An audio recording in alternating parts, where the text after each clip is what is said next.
போனதுக்குலாம் கொடுப்பீங்க. இது வணக்கங்க. இன்னைக்கு பாருங்க, இன்னைக்கு எங்கள் வீட்டு சமையலுங்க. இன்னைக்கு சிம்பிள் தாங்க. சாதம், மிளகா கிள்ளி போட்டு சாம்பார் வச்சுருக்கேங்க. அப்புறம் வாழைக்காய் வறுத்துருக்கேன், தயிர், மோர் தாளித்து வச்சுருக்கேன். வெயில் அதிகமாக இருக்குங்களா, அதனால் கிர்னி பழங்க. பாருங்கள், மிளகா கிள்ளி சாம்பார் நல்லா தண்ணியாக தாங்க வச்சுருக்கேன். இது சாதத்தில் போட்டு சாப்பிட்றதுக்கு சூப்பராக இருக்குங்க. இதுக்கு காம்பினேஷனாக வாழைக்காய் வறுத்து வச்சுருக்கேங்க.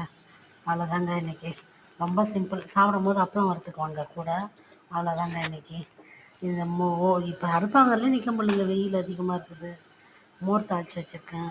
அப்புறம் இப்போ வெயிலுக்கு ஏற்ற மாதிரி கிர்னி பழம் அரிஞ்சு வச்சுருக்கேன். ஜூஸும் போட்டு வச்சுருக்கேன். அந்த ஜூஸ் போட்டு இந்த கட்டியாக ஜூஸ் போட்டுருக்கேங்க. இது ஐஸ் கேட்டாங்க பசங்கன்றதால அதை அப்படியே ஒரு டம்ளரில் ஊற்றி